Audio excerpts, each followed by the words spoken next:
네, 경제 현안을 보다 쉽게 풀어보는 경제 읽기 시간입니다. 오늘도 다양한 경제 이슈들 김대호 경제학 박사와 자세히 짚어보죠. 어서 오십시오. 네, 반갑습니다. 네, 오늘 첫 얘기는 시청자 이해를 위해서 박사님께서 설명 좀 해주셔야 될 것 같은데 기업 체감 경기를 보여주는 8월 전산업 업황 기업 경기 실사지수 이게 이제 전달 대비 하락을 했다는 얘기인데 일단 이 BSI가 기업 경기 실사지수가 어떤 것인지 설명 좀 해주시고 이 상황을 좀 짚어주시죠. 예, 경기 동향을 판단 또 측정하는 방법에는 크게 두 가지가 있습니다. 네. 하나는 각종 경제 지표, 거시 경제 지표, 수출이 늘어났느냐, 생산, 소비, 투자 이런 지표를 가지고 분석하는 방법. 예. 이게 전형적인 지수 분석 방식이고요. 네. 자, 기업 경기 실사지수라는 것은 영어로 BSI라고 하는데 이게 네. 두 번째 방법입니다. 이것은 비즈니스 서베이 인덱스라고 해서 직접 산업계에 종사하는 사람들에게 설문조사를 해서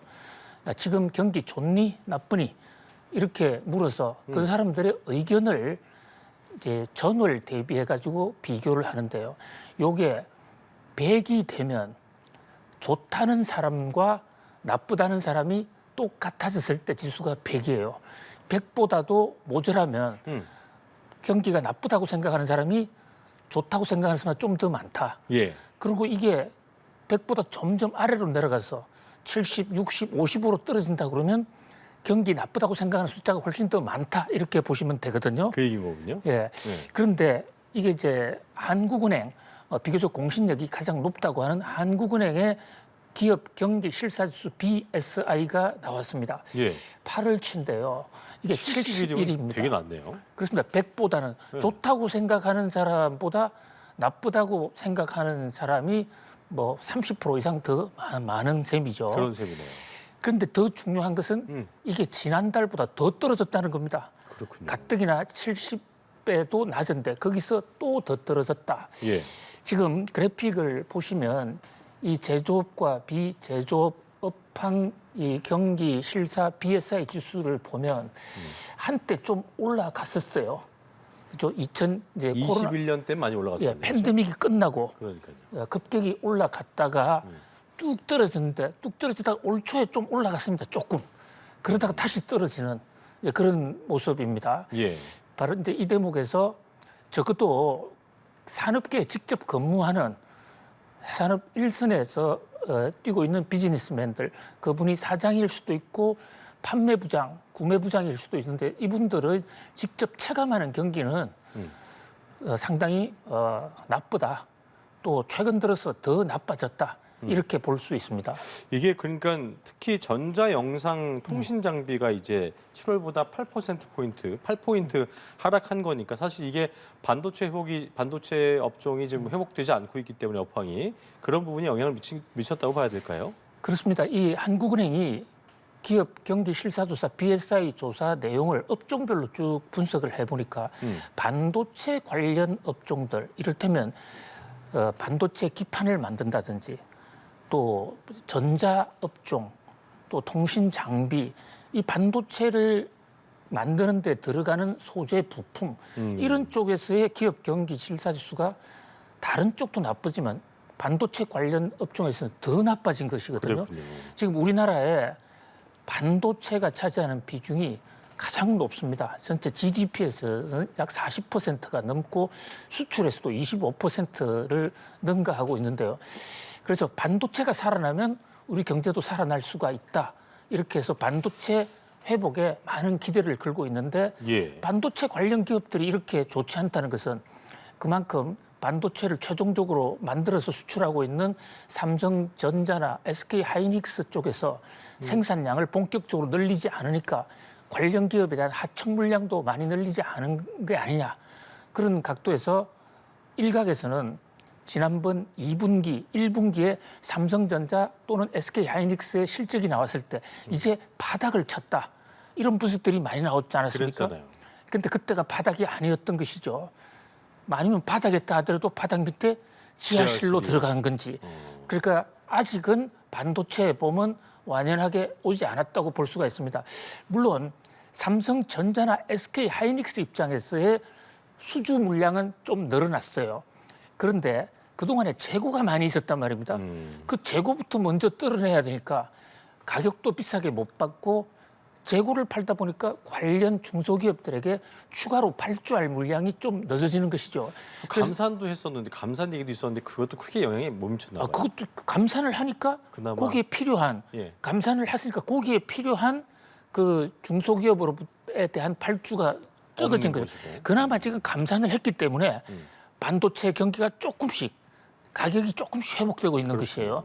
그런데 이것이 아직은 본격적이지가 않고 또 그 삼성전자나 SK 하이닉스는 대기업은 조금 회복됐다라도 그것이 전체 아랫목까지 골고루 확산되는 데는 아직도 시간이 상당히 걸리는 것이 아닌가. 적어도 기업인들은 그렇게 느끼고 있다. 이런 조사 결과라고 할 수 있습니다. 그렇군요. 자, 그렇다면 이 제조업 경기, 체감 경기가 하락했고 그렇다면 비제조업은 어떨까? 서비스업이나 비제조업 같은 체감 경기도 역시나 석 달 연속 내리막길이었습니다. 그렇습니다. 어떤 그래도 의미입니까? 이제 비제조업, 매뉴팩처리나 하는 만들고 가공하고 고치고 하는 그런 분야가 아닌 뭐 연구한다든지 서비스한다든지 이런 것을 비제조업이라고 그러는데요. 비제조업 몇사의 경기가 75입니다. 전체 평균이 71인데 이게 75니까 비제조업은 상대적으로 조금 나아요. 예. 특히 그 반도체 관련보다는 조금 나은 상황이긴 합니다만은 이 또한 전체 지금 CG 그래픽에서 추세를 보면 올 초에 조금 회복되다가 다시 조금 꺼지는 듯한 이런 모습이거든요. 이 비제조업은 특히 국내에 수요가 늘어나야 되는데 수요가 좀 감소했습니다. 거기다가 8월 달에는 잘 아시는 대로 날씨가 너무 더웠어요. 그랬죠. 그래서 정상적인 어떤 경제 활동이 좀 어려웠고 거기다가 태풍까지 왔죠. 폭염, 그밖에 장마 이런 것들이 악조건이 거쳤기 때문에 여러 가지 반복이 됐기 때문에 경기에도 그만큼 어떤 타격을 주지 않았느냐.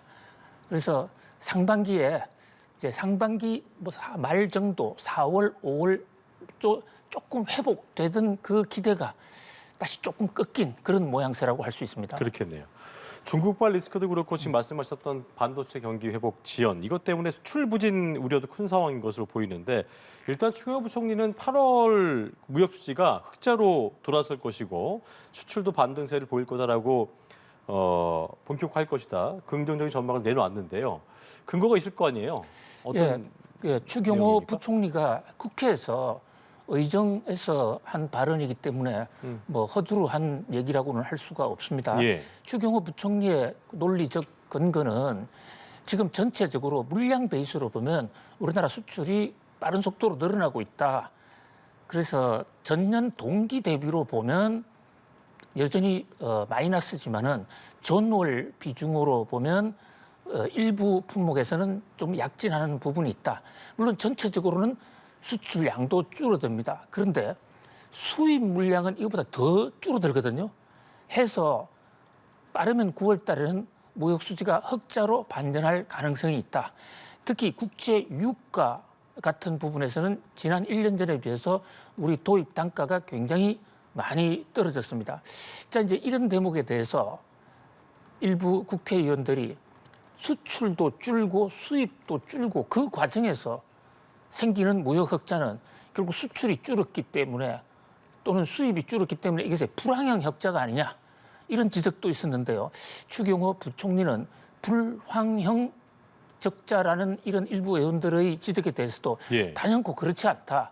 불황형 적자가 되려면 기본적으로 수출하는 물량이 줄어들어야 됩니다. 그런데 수출하는 물량은 늘어나거든요. 그런데도 수출이 왜 감소하느냐? 가격 단가가 떨어진 거예요.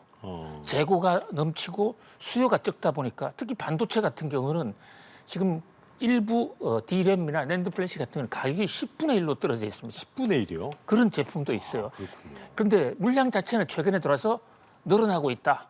그렇다면 재고가 곧 줄어들 것이고 빠르면 9월 달에는 흑자 반전이 가능하다. 이런 어떤 데이터를 제시하고 있습니다. 그런 어떤 데이터 제시와 전망들이 상저하고를 얘기했던 그런 상황을 만들 수도 있을 것인가에 대해서 어떻게 답을 내놓으시겠습니까? 뭐 저는 여전히 상저하고 가능하리라고 봅니다. 여기에는 그렇습니까? 몇 가지 이유가 있는데 첫 번째, 우리나라 상반기가 너무 나빴어요. 더 나쁠 수 없는 거군요. 뭐 더 나쁠 수도 이론적으로는 있습니다만 있겠지만요. 너무 나빴다는 얘기군요. 상반기가 0.6이었지 않습니까? 예. 그래서 현재 추세로만 8월 달에 좀 나빴다고 그러지만 현재 추세로만 돼도 상반기보다는 좋아질 거고요. 올해 우리나라 성장 목표가 1.4로 낮아졌지 않습니까? 1.4로 낮아진 것이지만 이것은 상반기에 0.6보다는 굉장히 높은 것이거든요. 거꾸로 이야기하면 하반기에는 2% 정도 성장을 한다는 얘기예요. 그런데 최근에 이제 중국발 변수 때문에 이 하반기의 성장 목표가 조금 둔화될 수도 있습니다. 그럼에도 불구하고 상반기보다는 좋아진다는 현재 상저하고 전망은 여전히 유효하다 이렇게 볼 수 있겠습니다. 최대의 변수는 중국발 부동산 쇼크인데요. 그러니까요. 중국발 부동산 그 자체는 우리가 물린 것도 없고 우리하고 구조가 다르기 때문에 별 충격은 없을 것으로 보여요. 문제는 그걸로 해서 중국이 큰 경제 격변이 온다든지 해서 위안화 가치가 떨어지고 우리나라 환율이 흔들린다든지 중국으로부터의 수입이 급격히 줄어드는 이런 돌발적인 사태가 생긴다면 그때는 상저하고도 흔들릴 수 있지만은 지금 현재로서는 뭐 추경호 부총리가 말하는 상저하고는 충분히 가능하다. 전 이렇게 봅니다. 알겠습니다. 자, 주제를 좀 바꿔서 국민연금 얘기 좀 해볼까요? 이 국민연금이 한 오늘 20, 30년 뒤에는 좀 고갈될 수 있다는 얘기를 항상 늘 경제 전문가들이 얘기하고 있고 그런 부분들에 대한 우려가 나오고 있는 상황에서 국민연금을 앞당겨서 더 일찍 받는 그 조기 노령연금 수급자가 2년 후에는 100만 명 넘을 수 있다. 이 전망이 나왔는데 일찍 당겨 받으면은 손해가 크다면서요. 예, 국민연금은 이제 몇 년생이냐에 따라서 달라지는데요. 예. 뭐 지금 현재 50대에 계신 분들은 65세가 되어야 그때부터 국민연금을 받을 수 있는 자격이 생깁니다.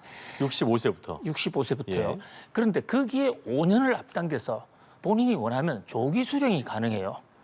이게 1999년도에 만들어진 법인데요. 네. 종래에는 수급 연도가 되어야 65세가 되어야만 받을 수 있지만 먼저 받을 수 있도록 해놓은 제도가 99년에 생겼는데 그 제도, 조기 수령 제도가 생긴 이후에 점점 조기 수령을 하는 사람들이 늘어나고 있는 것입니다. 자, 조기 수령을 하면요. 1년 먼저 받으면 평생 받을 수 있는 국민연금의 이 숫자가 점점 줄어서 5년을 먼저 받게 되면 30%가 줄어듭니다. 그러니까 이 중간에 빨리 죽을 사람이라면 먼저 받는 것이 유리할 수 있어요. 그런데 자기 수명은 자기가 알 수가 없잖아요. 그러니까요. 그래서 그 정상적으로 평균치로 산다고 그랬을 때에는 무려 30%나 연금 액수가 한평생 삭감이 되기 때문에 예. 하지 않는 것이 일반적이고 그것이 뭐 정상적인 판단입니다. 그럼에도 불구하고 우리 국민들이 그런 걸 모르겠습니까? 그럼에도 불구하고 이 국민연금을 왜 조기에 받느냐? 그만큼 상황이 심각한 분들이 있을 수가 있다. 전 그렇게 보거든요. 예. 갑자기 회사에서 떨려놨다. 국민연금 65세부터 받는데 우리나라 기업체 현실은 4, 5정 또는 50대면 조기에 쫓겨나는 경우가 많지 않습니까? 조기 퇴직을 해야 되는 경우. 그런데 아무런 준비가 없다. 이러면 국민연금이라도 앞당겨 쓸 수밖에 없는 65세 이후에 좀 더 받는 것보다는 지금 당장 굶어 죽지 않는 게 더 급한 사람들이 있을 수 있다. 그다음에 이제 또 하나가 네. 우리 건강보험에서의 피부양자 자기 자녀가 그 직장을 다니고 있을 경우에는 과거에는 부모들은 그 자녀의 편성을 해서 건강보험료 한 푼도 안 내고 다 보험 혜택을 받았습니다. 그런데 이제 좀 소득이 생기면 특히 그 국민연금 같은 데서 연간 2천만 원 이상을 넘어가면 그 혜택을 못 받아요. 그러니까 아예 30%를 손해 보더라도 먼저 찾게 되면 나중에 국민건강보험 이 부양자 한도 탈락 범위에서는 빠질 수 있기 때문에 아하. 오히려 그런 점을 생각해서 의도적으로 국민연금 일부러도 그렇게 하는 경우가 있군요. 땡기는 경우가 있고요. 이제 또 하나는 이제 불황 공포. 야, 국민연금이 2040년 되면 현재 계산대로 하면 고갈됩니다. 그런데 그때까지 설마 우리가 대책을 세우지 않겠습니까? 근데 그것도 못 믿겠다. 이러면 어차피 내가 2040년도 초반까지밖에 못 받는데 미리 받는 것이 유리할 수도 있다. 이렇게 판단하는 국민연금에 대한 좀 불안의식. 또 그 밖에 또 기초연금이라는 게 있어가지고요. 국민연금 액수가 많으면 기초연금을 적게 받는 이런 또 문제가 있어요. 그래서 아예 소득이 적은 분들은 어차피 내가 기초연금을 받기 위해서는 국민연금 앞당겨서 내 연금 수령액을 적게 하는 것이 유리하다. 이런 몇 가지 제도적 이유 이런 것이 복합적으로 작용하면서 국민연금을 조기 수령하는 이것이 유행이 되고 있는데요. 예. 그러나 이것은 잘못 판단하시는 겁니다. 또 주의할 점도 있을 것이고요. 그렇죠. 예. 예. 그렇습니다. 이게 30%나 감액이 되고 그다음에 나중에 노후에 굉장히 이 경제적 수요가 폭발할 때 그때는 정말 어려운 일이 생길 수가 있거든요. 그래서 오히려 예. 이럴 때는 국민연금을 대상으로 해서 좀 그것을 어떤 정신적 담보로 해서 돈을 다른 데서 좀 조달하는 것이 예. 훨씬 더 유리할 수도 있다. 뭐 이런 면에서 국민연금은 최후의 보로수단으로 남겨놓을 게 좋을 것으로 되고요. 국민연금이 서로 이렇게 고갈된다 하더라도 다른 나라의 사례를 보면 정부 예산이나 다른 방식으로 어떤 대책을 세우지 않을까 예. 뭐 그런 생각을 해 그 봅니다. 부분을 가장 걱정하실 텐데 어쨌든 최후의 수단으로 최후의 보루로 남겨놔야 된다. 그렇습니다. 말씀을 해주셨습니다. 알겠습니다. 여기까지 경제일기 김대호 경제학 박사와 함께했습니다. 오늘 말씀 고맙습니다. 감사합니다.